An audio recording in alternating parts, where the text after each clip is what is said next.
Good evening, ladies and gentlemen. Welcome to us. We are the Man United Agenda.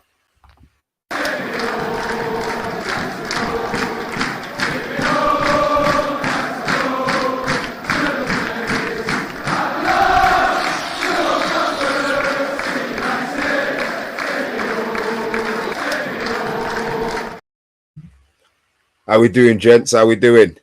Good, thanks, Mr. B. We're back. It's Monday. We start this big week. It's a huge week, and we kicked off yesterday. But does the week start on Sunday on Monday? I think the week start on Sunday, don't they? So it starts on a Sunday when we perform how we did in the second half. Okay, well, I'm going to throw in Sunday's result then. That's a great start. Thursday, we've got a massive game. And then Sunday again, we've got a cup final. What's not to like? Hope everyone is well at home and joining us today. Wicked. What's a cracker lacking, Rebel? Yeah, well, the immortal words of Bob Geldof asked, tell me why I don't like Mondays. And the way the Glazers have been pontificating today, tell me why I don't like these Glazer podcasts. We're going to come on to them in 30 seconds or so. We'll come on to them. Don't you worry, mate. Guys, weekend result, obviously.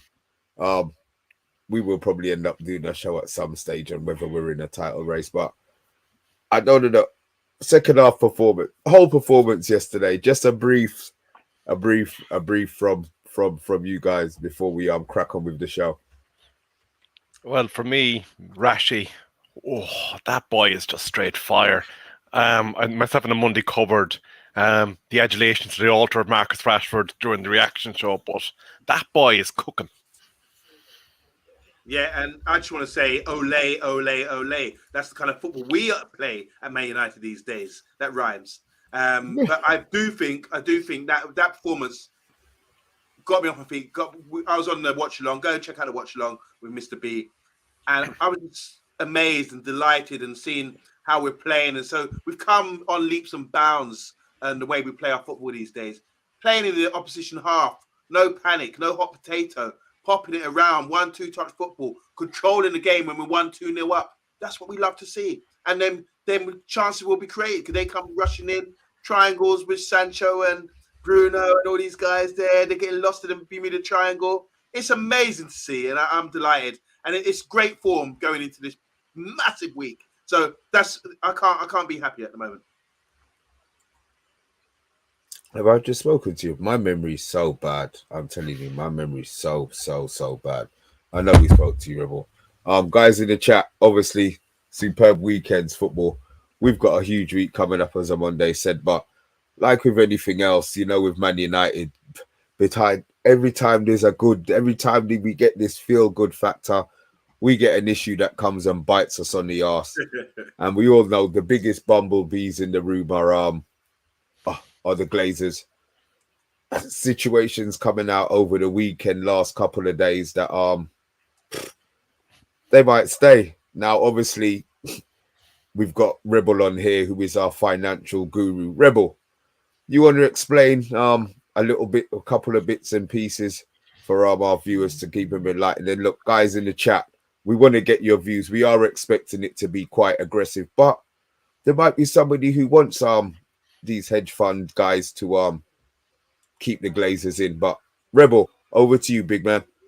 Okay, well, I'm going to get the Ika de Puta part of this out of the way first, because this Glazer family, the only good that they've done for Manchester United is for their own pockets. Now, they're being offered a lifeline by a hedge fund that used to be involved with a Milan club. The fan base of that club was absolutely dismayed with the way they operated and ran that club. They are in for pure, raw profit only.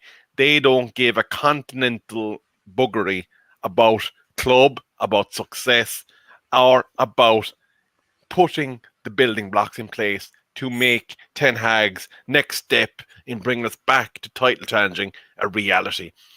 This would be a massive step back for us as a fan base if we end up with any sort of margin where the Glazer family retain, in this case, a controlling interest, because they only want to finance them, obviously, for a big cut of money, which the club will end up paying. So we think we're financially impoverished now. If these guys come in, they'll do a bit of cleaning up in the books. They'll make the FA happy. They'll make UEFA happy. They'll put a bit of fancy magpie shit in front of us, and they will rob us blind. We're already seeing the rising of the season ticket prices. There's not a big story in that. It's literally that they made a statement today that the Glazer family have decided to rise prices for season ticket renewals, and as a result, obviously, generate more income for them to trouser. That is the long and the short of that issue. All we will get, if this hedge fund comes into play, is we will get more skullduggery of this nature where they would be planning ways to extrapolate money from the club. This would be an unmitigated disaster. So much so that if this does happen, Ten Hag would want to do the decent thing for his sanity and get the hell out of Dodge, because this is not good for any aspect of the club. On Monday. Well, you asked me to top that. I can't. So I'm going to go through the comments just to get a feel of what we're saying. Rebel, well said. Taste Your Game is saying 5.2 bill or 5.5 bill was offered to them. I think they run to the bank with it. I'm just going through the key comments here about the club. We've got one here from HG Gamer again, said, why is Joe Glazer thinking about Old Trafford? Sell the club, man, he's saying. And we got a comment here. That's a Qatari flag as well, by the way, at the end. Okay. Glazers out. Yeah, everyone's saying Glazers out, Glazers out. I always think it says Glazers scout when I see that sign there. And yes, we need to accept Indigo. We will. I'll do that very soon. All right, just to add. So I want to ask Rebel questions because I've not too much. If this investment group suits Glazers to still have a kind of stake in the club, it's the Glazers who choose which offer to take, don't they? So they could take this offer and say, sorry, this is the best offer for us. So we don't have any power over this, no? The reality is the Glazers could sell to a bag of rocks if the bag of rocks gave them what they wanted. The only problem for Joel and Avram Glazer in this particular situation is they have in-house fighting with their other family members, because their other family members aren't happy with the picture that United fans are painting of their family. United fans are targeting their business developments. They are targeting their name, and they are very upset about it. Joel and Avram are saying money, money, money. And if this gave them the opportunity to stay in situ, even though they might not be able to make what they used to because they'd have to share it with the hedge fund, they get their family out of there. They are then the 100% controlling interest of this club, and all they are doing is paying more money from our club to service a paymaster that will never demand payday on giving them the finances, because it's a long-term financial fracking operation is what this investment company is interested in. We think the leaching situation is bad now. Hell had no fury as to what's coming if these guys get this over the line. Wow. I don't know what to say. Wow. And I'll just add that Rebel is not reading from a script. This comes from pure rage and emotion. This is one of the best speeches I've heard, rousing speeches. Let's get behind Rebel and let's get him with a microphone, a megaphone, walking around Old Trafford, spinning that same talk that you just dropped here on the show. Brilliant. Thank you. I see there's a lot of guys in the chat are saying that they want the full sale. I said, as Rebel said, is it what's convenient for the Glazers? Because let's be honest, they're probably looking at it, like I said already on Monday, they're looking at it thinking, Jesus Christ, we've actually made the right choice as a manager. We've given him piss all money and we've got a chance of winning the league. So, at the end of the day, they want to be involved in winners. Rebel, as I know you were saying that the family split, there's only two of them want to keep it and the other lot want to bugger off. Is there any way that the other two could get finances to keep themselves involved in that? And again, another point as well, they're taking out 25 million every year. If they make 5 billion, I mean, for them to make that sort of money, they would have to be living until they were 1,000. So maybe it's all a PR stunt, as Rachmana was saying. Well, the reality is, if let's just use the Qatari bid as the example, because I think there's issues with Jim's bid in terms of the financing as well, and we won't go into that today. They are set to make a cool, roughly £5 billion. That will then give them the opportunity to pay off whatever stakeholding within their family. The rest of their family then is free and clear, and they've got big mega bucks to do whatever they want. They can invest in another football team. They can invest in a cricket team. They could go back into Tampa Bay and plow it into there. They could do whatever they want. But if they're looking at this investment opportunity, what it is it allows them to get rid of the unhappy part of the family, because they're the main two guys anyway, Joel and Abin Glazer. They then have this hedge fund providing them with the seed capital to stay on the deeds of Old Trafford.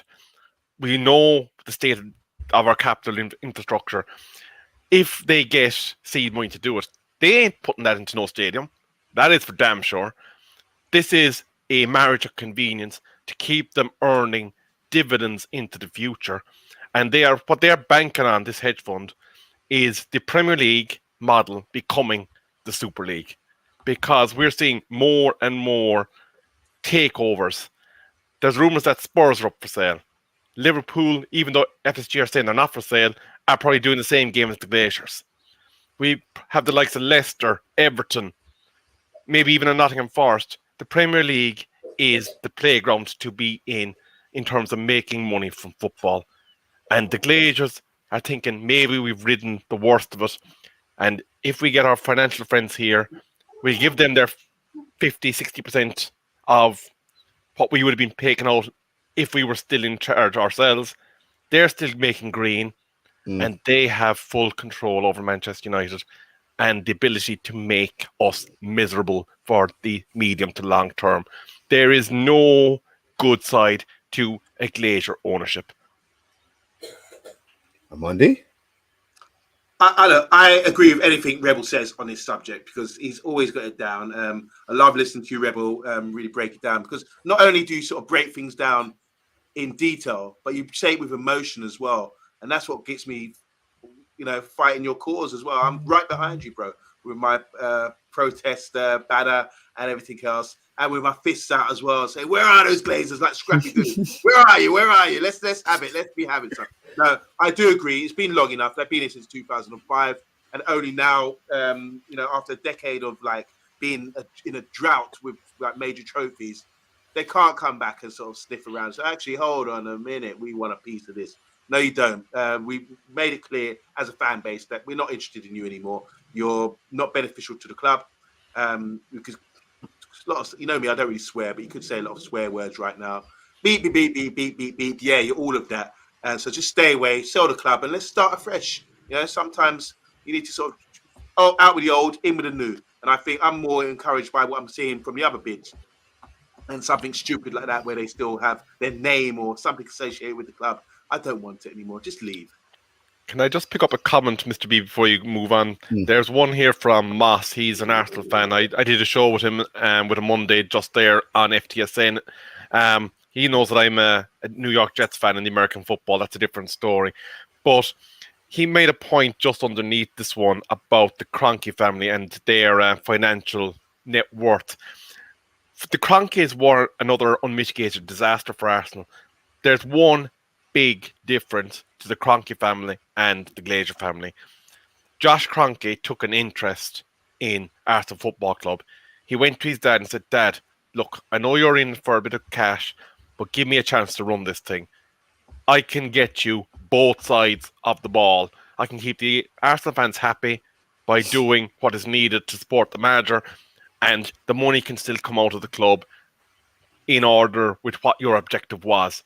And he took that baby and he ran with it. And now we're looking at them at top of Premier League because one of the family decided to have an interest in satisfying the fan base. None of the main controlling Glazers have that interest. You know what?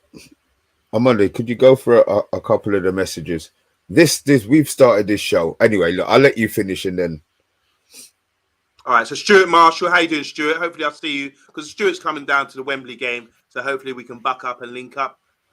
He's saying, hi, how you doing, guys? Evening from Hell Gone Wheels 87. Vincent Bollocks in the house. I've said HG Gamer. Box is here saying the Glazers are controlling us. I want to say I spoke to you today, Miko. Hope you're doing well. He's actually on a plane right now watching the agenda over the Atlantic. Imagine that. Wow. DN Vlogs in the house. He said, how you doing, guys? We're great, thanks. How are you? He was at Old Trafford. Wow, tell us about it. What's the atmosphere like? Well, were they saying ole, ole, ole, like they say? Big up to James. James is going to get us some beautiful mugs with our favourite players on them. You know I want a double-sized mug for Harry Maguire's face. With his big head, yeah, you're going to need a pint mug. I can tell you, I'm getting the butcher on mine. Okay. Glenn, on the real though, man. Thanks for that, bro. Really appreciate that. He said Man United are playing amazing football. Second half was amazing. Passes spot on. Mark Gemini is here as well. Main fear is Rashford staying fit this season. Bruno, about a match from him from Hello Gone Wheels. And I want to give a shout out to Workhorse, putting in a shift for others to shine. That's great. Unselfish, isn't it? We're going to come on to this. Stuart Marshall's talking about ticket prices going up 5%. Now, he should know because he's a season ticket holder. And increase is the first increase in for 10 years. Yanks out, he says. Big up to Colin. Colin has just done a show with you as well. He said Glazers out, full sell, no problem. Rush Mano in the house. Rush, we appreciate you, man. Maybe you can make a bid. Like with the dough you've got thrown around. He says, remember the Glazers are PR masters. And he also says here, Glazers have multiple offers for the club. Some of them had not been made public. Okay, I didn't know that one. Big up to MUFC. He said, when Malcolm Glazer died, the other two brothers turned us into what we have become. So there you go. Talking about the brothers, Miko's saying there are 6 siblings and 4 want to sell as well. Yep. I want to say hi to Pat Lawless. He is back with us, thank God. He's saying 15 in the chat. Make sure you press the like button. Stop what you're doing right now. Do it for Pat, do it for me, do it for Rebel, and do it for Mr. B. And Stumpy Countertop is here. We haven't got a scoreline or prediction or anything, but give us a prediction about Glazers. Do you want them in or out? That's an easy one, I'm sure. Big up to Robbie Norman, all the way from Ireland. He said, headed over for Everton. Math, if you're around Easter weekend. Okay, they're setting up a little Old Trafford day out. Mac Maguire saying, could be too much money, lead to more problems. Could too much money lead to more problems? Saying, and Roniek is in the house as well. If the Glazers don't go, all hell will break loose. No more American owners. And final one from me is from... Oh, he's on Twitch. We got somebody from Twitch. Welcome. This is the multiverse where we can interact with other people on other platforms. Hello and hello. Back to you. And Eagle Eye Football. Now we know Eagle Eye Football. He buried me the last time I was on the show with you, Rich. You absolutely buried me. And my heart's still broken. And I'm waiting for the opportunity to get you back. So whenever you're ready, be prepared. Watch your back. Don't go to sleep. And he's saying, no beef today on Monday. Thank you. But don't sleep on me. I'll be back for you very soon. Guys, obviously, we've got a post on our socials. Hit it up, share it, get that flowing and get the conversation going on that as well. We've got it on a tweet out there. But look, we started the show on such a low note that we thought we'd get it out there. But I said I heard Rebels impassioned denial of the Glazers' continual interaction with the club. And you know what? We did have another side, but you know what? I want some joy in the chat. I want some joy in the conversation. So you know what? We're gonna go with I do have some good news though on the takeover. Just to end that this whole Red Wedding-esque tirade that I had on a good note. The Ryan Group have stated that they were disappointed with the public outing from the 2 bidders that are we know of, Sir Jim and the Qatari Group. However, today in social media, the Qataris are pretty bullish that they are going to be the next owners of the club because they are posting bare propaganda, and it looks like they will do whatever's necessary to take the club from the Glazers. So it might not be all doom and gloom, but I suppose we did need to kind of attack the concept of the Glazers getting a lifeline. We do not want that. Okay. See, look, CeeLo came and he's got a chat up there. Look, go on, Nacho. What does Rebel call him? Oh, Starboy. Now Starboy. let's be honest. We're all excited by him as a player. His emergence under Ten Hag and the way Ten Hag's managing him. I was so glad he didn't go to the World Cup. I'll be honest. I'm not going to say he wasn't ready, but I just feel that the exposure that it would have given him probably would have come too early. Now they're talking about a 5-year contract extension, which means Real Madrid, Barcelona, Bayern Munich. Right, so our star boy staying. This is the one who puts a smile on her face, other than Sancho playing at number 10, who Mila Monday will get into at some stage. Not today, at some stage. Rashford putting a smile on everybody's face, from the poor kids in Liverpool to the rich kids in Scotland to us United fans. Guys, listen, Garnacho signing the contract, man. This is put a great smile on my face. I know he's your star boy, but you know what, Rebel? I'm actually going to start with a Monday. Yeah, Talk Garnacho. Yeah, look, obviously this is a young boy who's come through shining like a star, and that star he will be coming into the club. And obviously he's made a few cameos, and we've seen him in the Youth Cup final and playing for the youth. He was an outstanding player for them. But to get into the first team and be like a threat coming off the bench and ripping it up and charging at fullbacks and scoring goals as well, late goals, which is epic.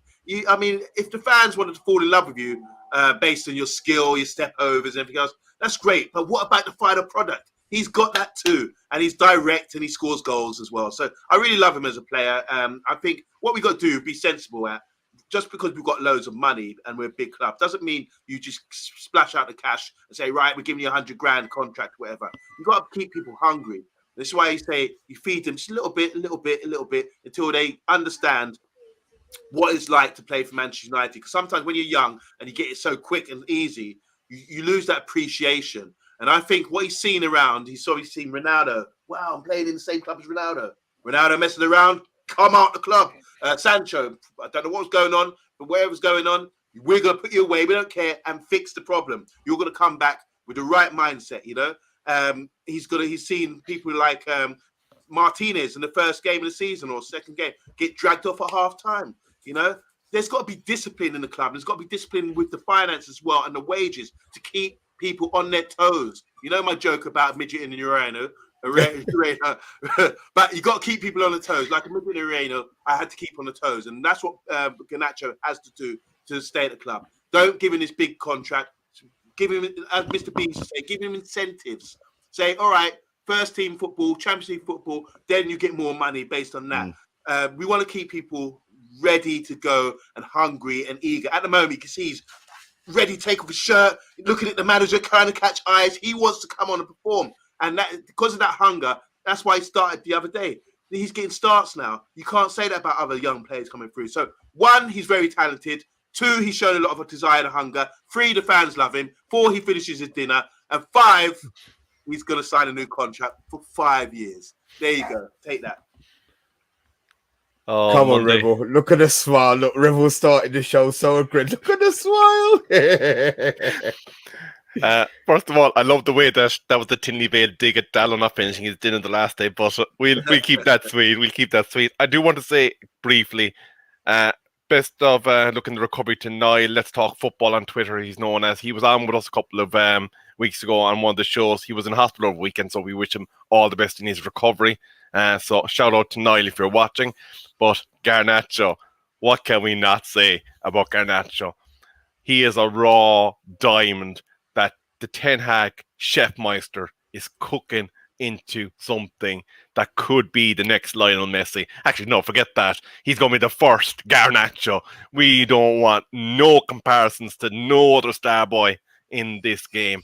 I am absolutely delighted. Look, they're talking about something as minuscule as the image rights all that's left. That's a ground that's going to be very much easy to cover, because if he's generating money, then both sides of the equation absolutely cook off it. So they're going to be saying, well, yeah, we'll give you 15%, because it's 15% or not until he starts generating the income. So it's an easy one to give up on. I do want to see a release clause put in. It was HG Gamer actually that mentioned that there, because I'll tell you why. As me and Mr. B spoke about there a couple of days ago, there was rumours that because of his dropping from the World Cup, he was going to change international allegiance to the Spanish. And we know what those Spanish are like, Mr. B. They're little birds twittering in the ears of young, impressionable footballers to try and convert them to their evil licky league over there in La Liga. Now, don't get me wrong. I have much respect for the football they play. It's wonderful to watch. But I don't want my star boy being brought over playing next to Fatty or Gavi or Pedri over in Barcelona. So, Butcher, do your thing. Speak to that manager over in Argentina and keep him far away from that squad. Now, if Fatty or Gavi or Pedri want to play in the red of Manchester United, by all means, boys, come on over. Prove that you want to play for the badge. But he ain't coming nowhere near your team. Forget about it. He's off the table. He's our future. Rebel looks smiling from happy to sad, just like that. Just like that. And Monday's always smiling. Guys in the chat, see, I know Garnacho's put a smile on your face now. There was a comment in the chat about Chelsea being in for Luke Shaw. Yeah. Can anybody put any verification on that? Do you think that's a Luke Shaw contract? Do you think that's a move by his that's a power play. His agent? Yeah, do you think that's a power play? That's an agent power play. Luke Shaw's going nowhere. He's part of the Ten Hag structure. He may have competition in that position next year other than what's there at the moment, but he's going nowhere. He's now also doing a double cover role. Like, he still will be retained as cover for the left side defence, even if Martinez gets an understudy. So make no mistake about it, Shaw's going nowhere. The one that does sit as a possible exit is we did see a price tag slapped on Scott McTominay. And Oh, Rebel. I completely forgot about that one, Rebel. Oh, Rebel, you put a smile on my face now, bro. Out. Oh, Monday, you're shaking your head. Do you disagree that that he should be gone? Yeah. How much was the price tag, by the way, guys? £4. 25 mil. 25 mil apparently. No way. Yeah, 25 mil, yeah, because he's got Premiership experience, yeah. What, you think he should go for more than that? You think that's too cheap? That's the deal of the century. I mean, it's a bit like Garner's deal, really cheap. We've just given them away. Nah. I like McTominay. I think he should stay at the club. He's been here, look, for a number of years. He's been in and around the first team, and people don't appreciate the physical effort, the physical size of him, the way he gets around the pitch, the commitment he has to the team. There's some things that you can say. You can watch a player on the pitch. Hear me out. You can watch a player on the pitch and you can say, he's not good enough. Not good enough for me. Not good enough for me. But you don't know there's other dynamics off the pitch, as Mr. B knows, with running a club, that some players can be good change room players, good to have around the club, good ambassadors for the club, good examples. They could be the guy who says, right, you're messing around, but Tommy, go and sort him out. As big as he is, he can go and string someone up in the changing room and to get them in line. You know, you need people like that around the club. And I think not just I like him as talent. People don't, obviously they don't rate him. I do. I think he gets it. Like, he come on the other day and done a good job. And on Maddison, I saw him. There's one Maddison was twisting and turning, trying to get a little space. No, you're not having no space. I'm on the pitch now. I'm the enforcer. What's that guy? Lenny McLean. I'm the governor. I'm going to govern you and to dictate that you ain't coming in our house, you know? And the defenders must be loving it. Wow, look at this. He comes on the pitch and he's moving this guy around. Whereas when Fred was on the pitch, he was just like, you know that when you're a tall guy and a small guy, you got someone's trying to punch you and you got your hand in your head like that. That's what Fred's like. You put your hand on him and he's like, let me at him. But Tommy's like, nah. I'm the governor. I'm here to bully you. And the Premiership is a physical league, tough league. He can run. He's big and strong. And he's intelligent as well, more so than most people think. 25 million is too cheap. I would be saying 60, 70 million before we even consider. Pardon? Yeah. How much? 60, is that rupees? Is that in rupees? Yeah. He's that valuable. Trust me. You hear go somewhere else and people be like, oh my God, this guy is brilliant. You know, trust me. Now, on Monday, you're playing a game of chess at the moment, and I think I'm going to have to tell you, you've exposed your king on that move, because hear me out here. You sell McTominay for 25, 30 million pounds. We go to Munich. Lads, do you want 75% of that there for Sabitzer? We keep Sabitzer. Oh, there you go. You read my mind. That's what I was waiting for. And we treat the lads to a nice holiday with the 5 million that we've left over. Can I just say, here's the hypocrite warning, guys. Hypocrite warning. Listen to this, guys, in the comments. These 2 years running during the January transfer window were running me. Connie, you sound like a Dalek. Oh, God. Damn it. I can't get to what I was going to say. All right, I'll be back. Right. Don't go away. While he's doing that, there's a comment from DN Vlogs. Glazers thing is the worst story I ever heard. I want them gone. Blah, blah, blah. We won't go back into negative Rebel. We leave that one there. Shaw, he's saying, though, is the best left back in Europe at the moment. Right, Monday. Monday's back. Come on, then. Let's go. Come on. Am I still sounding like a Dalek? No, you're absolutely perfect. And I know that there are some technical things to stop me from saying what you knew was coming. Okay?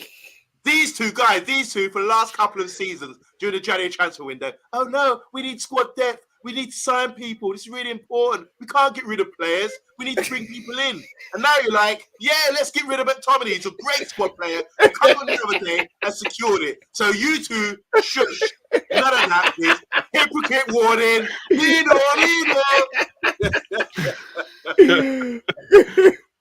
See, guys, look. We started with a frown. We've ended with a smile. That's what we try to do. We do try to put a smile on your face. This was me, Mr. B, Monday Juma, and Rebel. Listen, Rebel, boy, your face went so red, man. I swear down, bro. I thought you was going to cause a madness on the channel today. Guys in the chat, thanks for watching. This is us. We are back tomorrow. Please hit the notification bell. We will be back slightly earlier time tomorrow as there is Champions League football on. Andy Tate should be out here cussing some people, to be fair. If not, then we know that he's going to be happy talking about the upcoming Barcelona game. But this was me, Mr. B, and Monday Juma, as I said, and Rebel. Guys in the chat, we are out. Thank you very much.